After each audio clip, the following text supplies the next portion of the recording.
Afternoon, everybody. We were waiting for water. Maybe the water will arrive. I hope. My name is LIGIA FERRO. I'm very glad to be here at TICYUrb'. I was organizing also as a PhD student the first international conference and the second international conference with other colleagues. And now I came here for the third. Now there are other students organizing it. So I'm very happy that this event continues. Also, I would like to thank to the organization for this invitation, and especially to Manuel Van Oben Garcia Ruiz for inviting me to be here, and of course for organizing this event. I know that this can be very stressful and also implies a lot of work, free work, so congratulations. And well, for now we have a session on urban transformation, reinventing the product, and with me I have the pleasure to have Rita de Menezes Negrão from the Instituto Superior Técnico, and AIDA, PAULA Pontes de AQUINO from the Street Laboratory, Laboratório de Rua. They will talk about public and private urban spaces, two different presentations. The third that was expected, it will not appear. The person is not will not be here, unfortunately, but we will have, I'm pretty sure, a very nice session. So please, Aida, whenever you want. I think we can do 20 minutes each. 15 to 20 minutes, okay, I think because we have time, and then some time for discussion. I hope we all can participate. Thank you. Okay. Thank you, Ligia. Good afternoon, everybody. For those that were here yesterday, I presented the LabRua. That's my laboratory, research laboratory.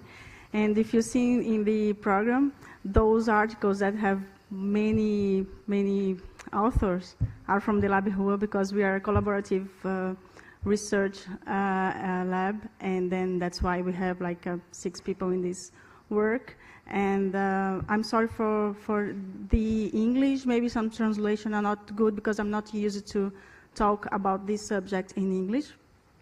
So what I came here to present today is a bit what we were talking also since Raquel Honig's presentation, that we are saying about urban sprawl, land value, urban segregation, and we talked a lot about there are a lot of houses without people and people without house. And this project we have is trying to map in Campina Grande. I will show you where Campina Grande is in Brazil, how these houses in the city center of Campina Grande is empty. The empty places, not only the empty lots, but urban voids, areas that are also, how can I say, underutilized, and how can we simulate other use for this area. So, I said already about the lab. So the main objective is to go inside this center, this nucleus, as we call in Campina, and see it's a very commercial area, and used to be very mixed area, but now it's only mainly commercial. And what we can see is that there are 22% of the floor that are not used. If we see the amount in surface is 52% of the area has no use at all. And only 11 buildings are residential. So what we see from the area, at the end we see a picture of it, and we can see that's a very beautiful area. It's Art Deco, but at 6 o'clock in the evening, when the commercial are closed, is empty, is unsafe, and on the other side, the city is growing the limits and building more houses on the outskirts of the city. So later on, I will show you also a kind of simulation, but the idea of this project is afterwards to do building by building what we can create of new houses or new other uses in the area.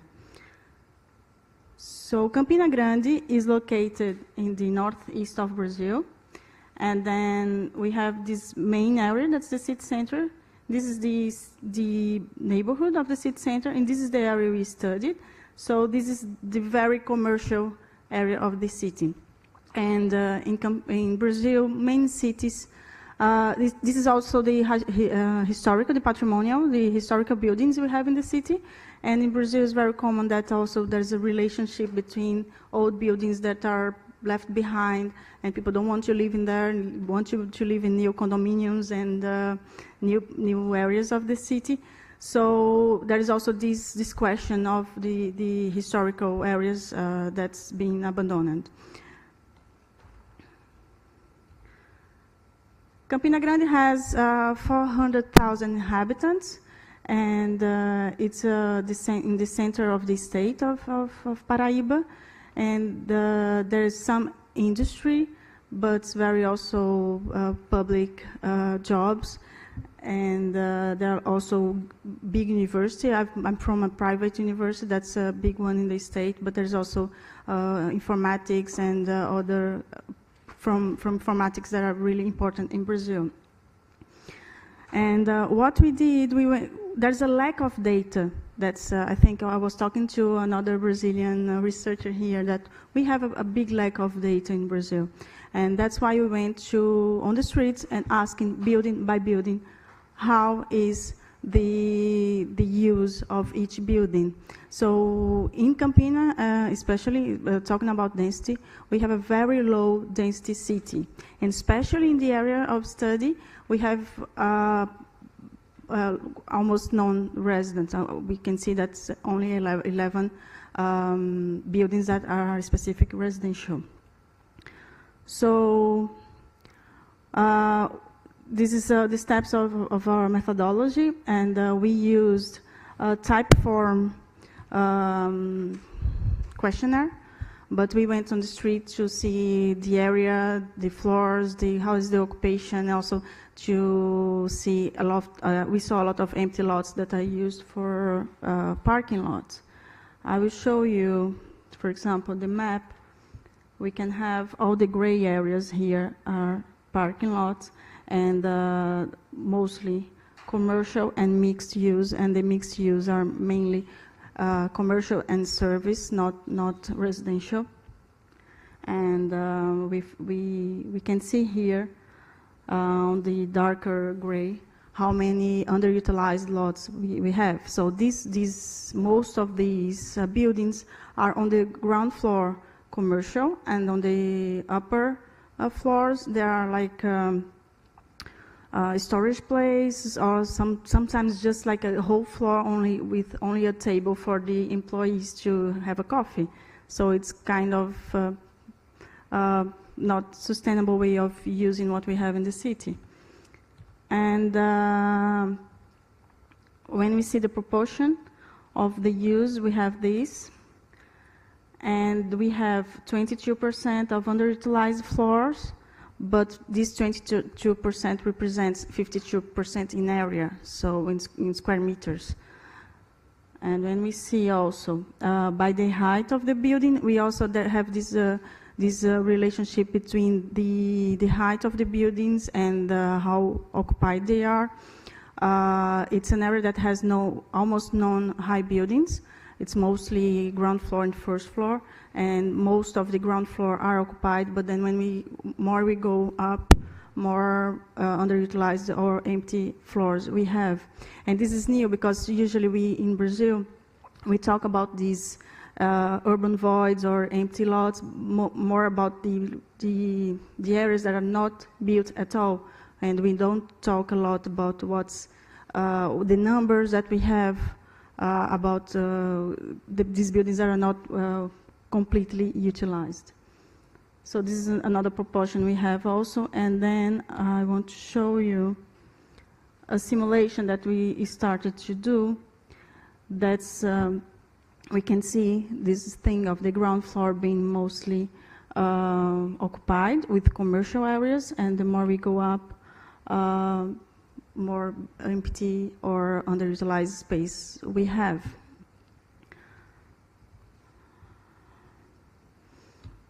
So what I want to bring here is that I want to show you a picture that's the area we are talking about is the right picture. And it's an Art Deco area with a lot of completely infrastructure, and people are not living there. And on the left side, what can see is the new development in the city, which is far away. As we can see, it's the middle of nothing.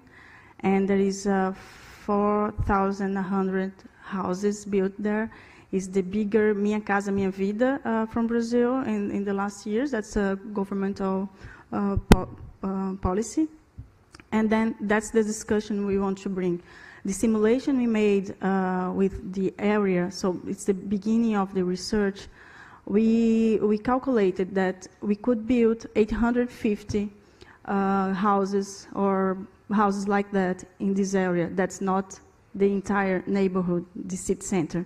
So we bring this question, why we are building this complete neighborhood that's the same way we were building in the 60s, when we have a place in the city center that's already complete in infrastructure, and it has also some problems because we don't have residential use. So at the end, it's unsafe.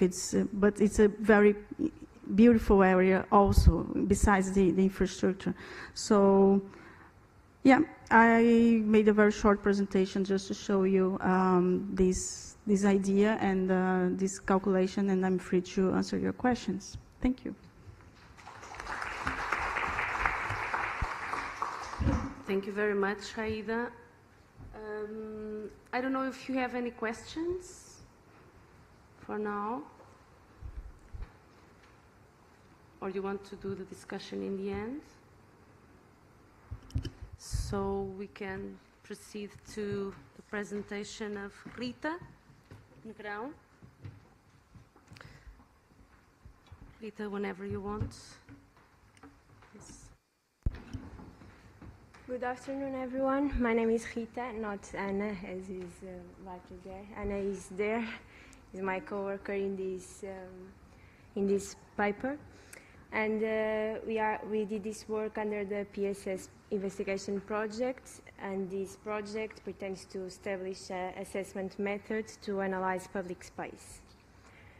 This presentation that I bring you today is about Baixa Pombalina, and it's short review of this case study. So,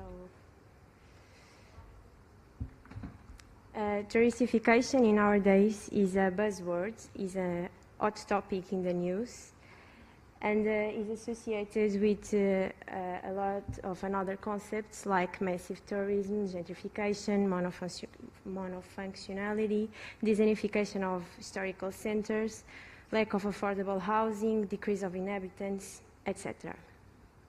And because of that, we understood that there is a need to attempt to respond to tourism pressures and impacts, and we did that in public space. And why in public space? Because we believed that public space has a central role, and it's not only because have features like projecting and redesign, but it's an enabler of tourism activities, and is a subject of tourism consumption, the city as a product, and public space is also where tourists are made visible. So to analyze Baixa Pombalina, we divided this methodology in two main parts. In the first one, we're going to do a timeline, a chronological line about all the events and public space problems that this area were confronted along the time. And in the other part, we are going to present you how we apply the PSS tool in Baixa. Okay.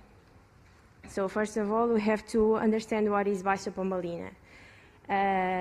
Is a center of the historical, is a core of the historical center of Lisbon.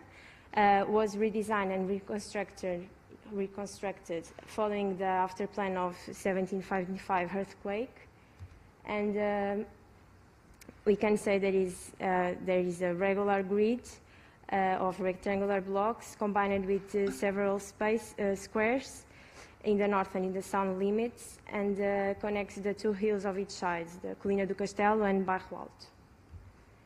So, first part, timeline. We start this with this one earthquake, because it makes sense. And it was in this period that the Baixa Pombalina was reconstructed. And between this period and the beginning of the 20th century, the land value was pretty high and it was the center of the city. But in the beginnings of the 20th century, in the 50s, we have the first sign of the desertification of this place, because Lisbon starts to grow north and the center also moved, taking with it residents and economical activities. Then in 1988, there was the Chiado fire that made to stand out the awareness and discussion of the problems of the desertification. And it starts to talk about the rehabilitation of the historical center. So it was in the 90s that the Lisbon planning policy was worried on a strategic approach and to do a master planning of the city, but once again it was more related with the main area and not only the historical center.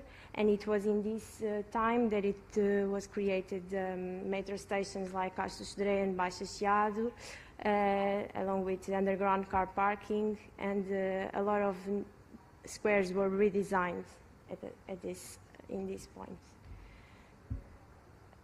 In 2003, it was UNESCO's World Heritage UNESCO's proposal, but it was abandoned because Baixa was desertified and don't have the qualities necessary to be a world patrimony. And finally, in 2006, it started a regeneration plan that established the main strategies, and there was in between this the economic crisis, and finally in the 2011 it was the safeguard plan for Baixa Pombalina with the guidelines for the implementation of the 2006 plan. And then in 2013 it starts to appear a lot of equipment like Elevadores do Castelo that connects the Colina do Castelo with the Baixa, and a lot of museums like MUD and Museu do Dinheiro. And in 2015, until our days, it started to be the boom of hotels and touristic service in Baixa. Okay, so second part. We have to analyze how Baixa is in our days, and for that we use this tool that is divided in 4 main concepts: system, service, stakeholders, and values. And I'm going to explain all these concepts and applying that in Baixa so you can understand and to see a practicability of that. So, first concept, the system. The system is how does the public space relates and connects to other spaces. As we see all day today, public space is a system of systems where there are layers intersected and complement each other. So in that way, you have to look at the space, at a public space, with this main concept in our minds, And in the Baixa case, we decided for this presentation that we're going to identify the system as the Baixa Pombalina as well, with the Terreiro do Passo and Praça do Recio, Praça da Figueira as the limits. And we could understand as well that there is an external system that is connected with this main system, the first main system. There is the two hills. They have a really big relation with Baixa, the river, the Tejo, and of course the fact there is the Avenida da Liberdade and Avenida Almirante Reis that are the two northbounds with the rest of the city that arrives in Baixa. Okay. In that case, we decided that there is an internal system as well, because we have the perpendicular and the parallel streets to the river, and they have a really different dynamics. So it's important to understand that the perpendicular streets to the river are really dependent on the Rua Augusta, and in other way, all the others are clearly links to the rest of the two hills, Colina do Castelo and Bairro Alto. Okay. So second concept, services. Services are divided in three sub-concepts. There are support, interaction, and reference, as you can see. And in the case of Baixa,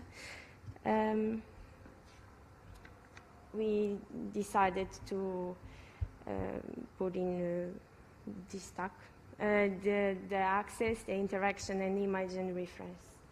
So the access is, let me see, we have like the metro stations, the shortcut connection, the ones that I was talking, like Elevador do Castelo. We have the train stations, the Tejo, etc. And the access is the concept that is the enabler for the other services, so it's like a base of everything. In other way, we have the interaction, and for that we have the exchange and trade, like commerce, restaurants, fairs and markets, tourism activities, and in other way we have meeting and recreation, like cultural areas, sitting areas, beach, and these thing areas, and mobility as well. And for the end, we destack the image and reference, because Baixa is a Lisbon reference. And the three things that we put in this category, it was the regular shape and image of Calçada Portuguesa, the repetition of facades, the regular grid. For another one, like the landmarks, like Arco da Rua Augusta, Elevador de Santa Justa, Rio Tejo, etc. And in the end, the historical references, like the toponymy of the names of the streets, and the existence of elements of different historical periods. Okay. Now, the stakeholders. The stakeholders are like the people that live the spaces. And for that, we divided in three sub-concepts. There are users, producers, and regulators. And for being really simple to explain, the users are the people that use the space, like everyone. I mean, like residents, merchants, workers, customers, tourists, visitors, residential and commerce associations, etc. And producers are the promoters, investors, designers, and urban planners, owners, the municipality, etc. And in the end, we have the regulators. There are the people that regulate this area.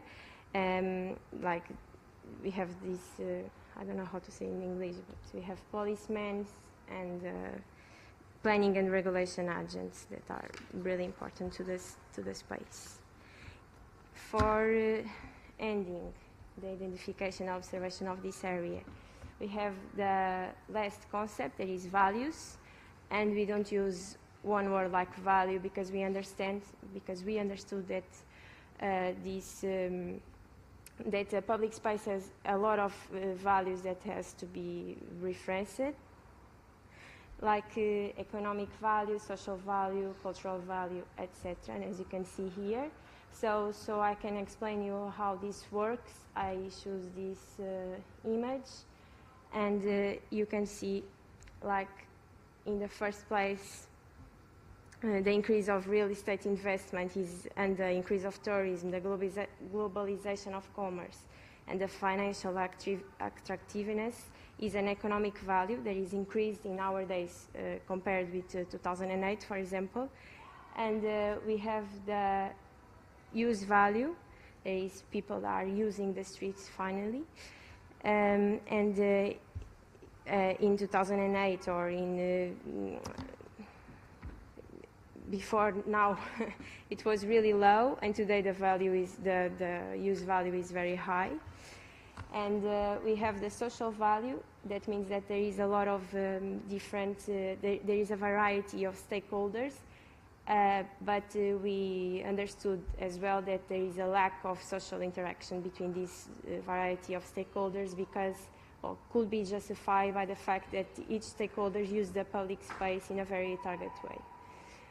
We have the cultural value, because we find memories of what was once the city, and image value, because Baixa, as I said before, is one of the most referenced images associated with Lisbon, and the Portuguese sidewalks, the Pombalino facades, the strong presence of the river, etc.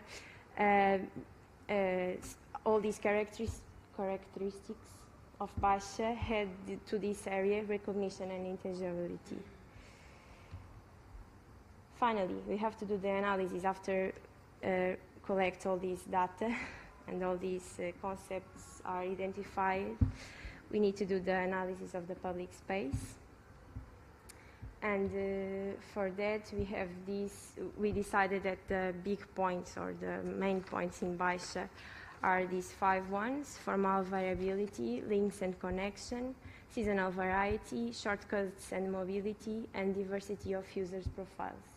And because I believe that these 3 are the most complicated to understand what I want to say, when I talk about formal variability, I'm talking about that despite the grid and the regular grid and the blocks, we have really formal variability in when we walk in the streets. Like we have streets that are only pedestrian, streets that are touristic, or they have a function associated, and that's it. In other way, the links, the connections and links, and why there are different to the shortcuts, because these links are, I'm talking about the big ones, like the links that connect the Baixa Pombalino with the rest of the city. And there is a metro station, the train stations, the cruise port. It's like this, like cruise, I don't know, the port of the Cruzeiros. And Santa Apolónia, the Tejo River. And these are the big ones that make the macro relations between Baixa Pombalino and the rest of the city. And the shortcuts, again, is like the small links between that it's made inside the buildings, and that connect the 2 hills, and is a much more human scale. So the conflicts that we identify, and I'm finishing, is that it's not a residential neighborhood. What makes that there is not facilities related with like hospitals and schools and etc., because it's a really commercial and touristic neighborhood in our days. The mobility has restricted hours, because like the shortcuts are inside of the building, like Armazéns do Chiado, Elevadores do Castelo, metro stations. So at night we cannot cross the Baixa as we can do it at day. And at the end, of course, the most obviously conflict is the congestion, and it's really related with tourism, I think. And we have the case of Rua da Conceição, that is always full of people. And to conclude, we have 4 ideas that are really important, that tourism, we don't have the necessary critical distance to analyze tourism and public space, but we try, of course.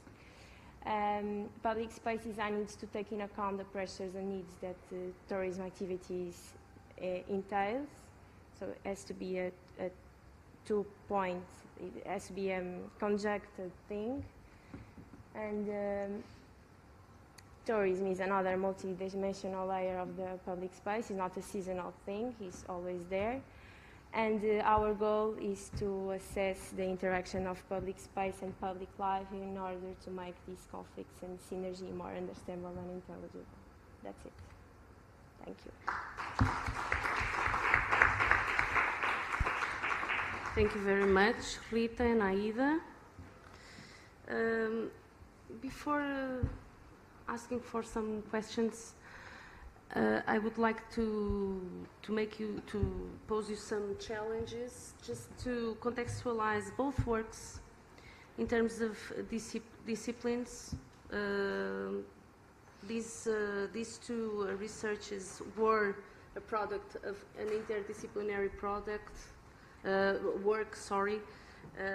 So in what kind of background you are working here, so we can have more data to discuss. Maybe talk a little bit about the non-universitary context of a street laboratory de rua. In terms of methodology, how it was the process for you, Aida, and your colleagues of mapping the urban voids. How did you map all these empty spaces? Also, what kind of data was collected in your case that led to this presentation? Maybe it could be interesting also for us to discuss.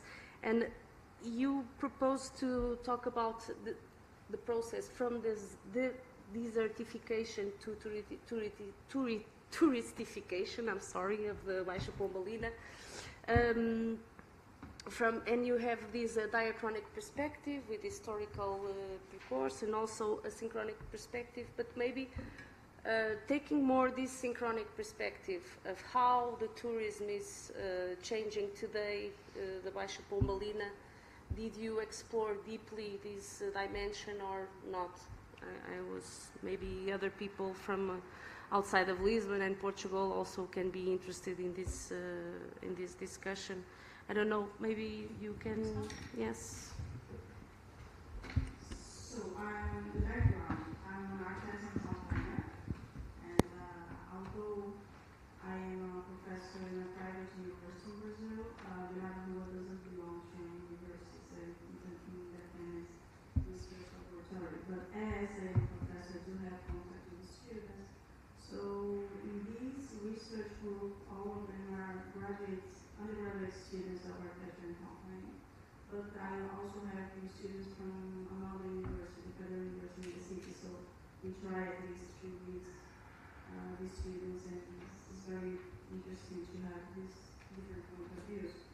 And the beginning of the LabRua was because we were seeing the municipality trying to implement a lot of projects that were not based on data. And we start to collect data in order to show the municipality how the areas in the public space, especially our main thing is the public space, but then we go also for the buildings that interact, of course, with the public space. And about the methodology of mapping is the most low-tech you can imagine. We go walking on the streets, and we do have maps and plans and printed, and just like asking, it's very low-tech, it's asking people, because like what do you have like on the first floor, and then we go, some buildings that are public, we do public, I mean, how private and public you can enter them, like service buildings, you just enter that there and see what's inside. And then we can see, I don't know how to say in English, but there's a lot of interesting news in this area. As during the night, it's a very long place. You can imagine that you have like prostitution, you have a lot of kind of views, and most of them are on the first floor. So we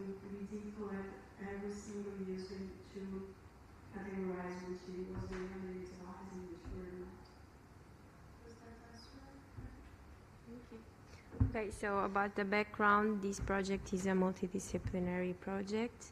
I'm doing the master in architecture, but we have like territorial engineers and geographers and etc.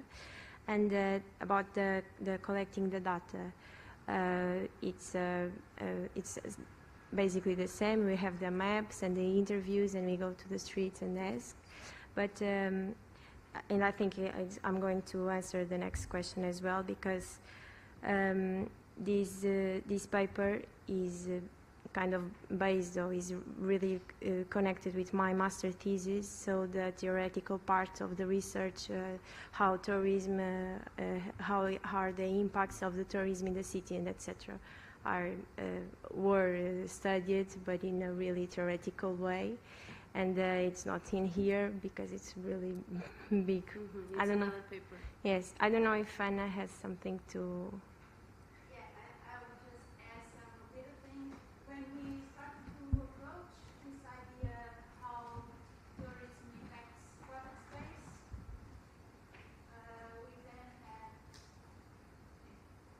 we then had one first question. Do we go outside to the street, to public space, and we start to catalog people? So this is a tourist, this is not? Or are we going to address it like people are using public space, and some of them perhaps we can identify that they are tourists and they are doing touristic things, but some of them we cannot because they are just normal people walking on the street as any other person would do that. So I think when we talk about the touristic impacts on public space, it's kind of, well, of course, touristic activities have a specific impact in cities. That's one thing. When we talk about how tourists as people, they spend, well, when we go to do tourism, we go to visit another city, we tend to use public space. We mostly, well, we go to see a museum and some things like that, but most of the time we spend it outside. So a tourist, as a user, is a perfect user of public space. So we may, it's interesting also to look at them in this perspective. So I think when we started to study this area and we applied the methodology, in some cases we can identify, like we can subdivide and say, of course we have this a system of this public space system that is in this area, and we can also perhaps define a system of touristic activities. And then when we address public space services, we can identify some things that are pretty touristic. If we see tuk-tuks, if we see terraces with some kinds of restaurants, some things, postcards, shops selling things on the street, we can identify them. But in most cases, tourists use the same public space that everybody uses it. So it's tricky to analyze it, like saying, tourism is here and we are just going to look at this perspective. You have to see it in a more mixed way. Thank you, Anna. Any questions? Hi, good afternoon. My question is very, well, I hope it's short. It's more like, it's even in the two presentations, the idea of voids, the idea of empty spaces, the idea of something that doesn't have a use. And my question is exactly that: why studying voids when the urban space is full of people and full of activities? And why the urban transformation goes to these areas, to these voids. In the case of Lisbon, a residential void or a population void. In Brazil, another situation. But why we have these processes of transformation in these areas of voids? And connected to that, how is the old users and old residents of those voids, because it's not always a void, how it has some kind of particular users or informal users, how these guys that were before feel this transformation in this void. And of course, the connection to gentrification and urban segregation processes. Thank you, João. We sociologists see social movements and practices everywhere, even in the voids. So for the architects, I imagine that you are more into the empty space as a physical, I don't know.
This is a thing of land value. I think we were in the step just before gentrification in this area. That's something we should also think about, because I'm a bit worried with the process that can be done there.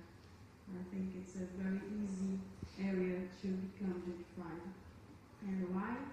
It's because of politics, because the land outside the city is cheaper, so we need to talk about land value. And also there's this very, I would say like very modernist way of thinking cities in Brazil that's like in blood, that people cannot live where there's commerce.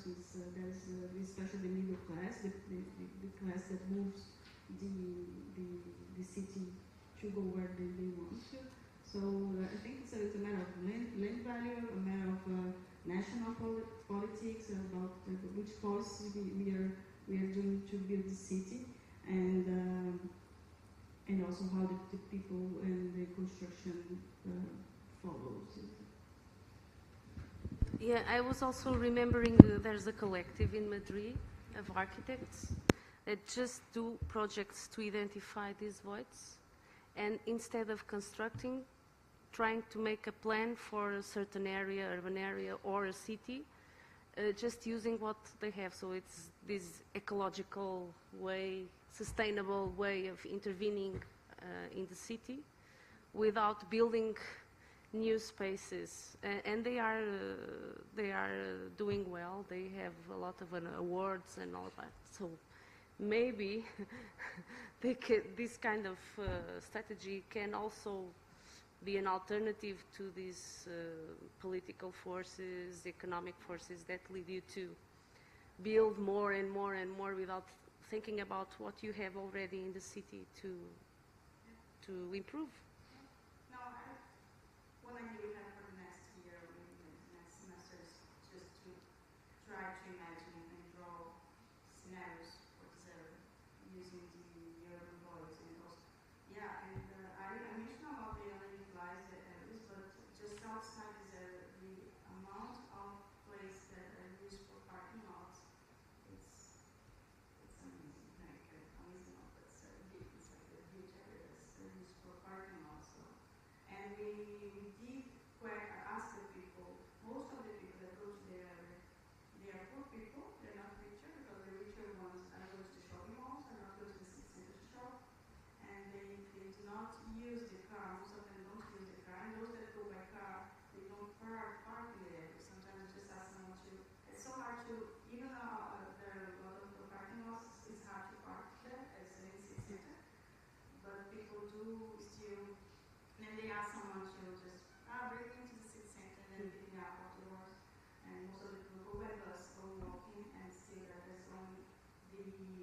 the syndicate of the commerce, they want to talk about building more space for parking lots, and that's why we are trying to collect this data. Another data that we did in the street that I showed is that during the day there are 18,000 pedestrians and 5,000 cars. So when they're talking about parking lots, and they're not talking about the sidewalks that are narrow for the amount of pedestrians across them.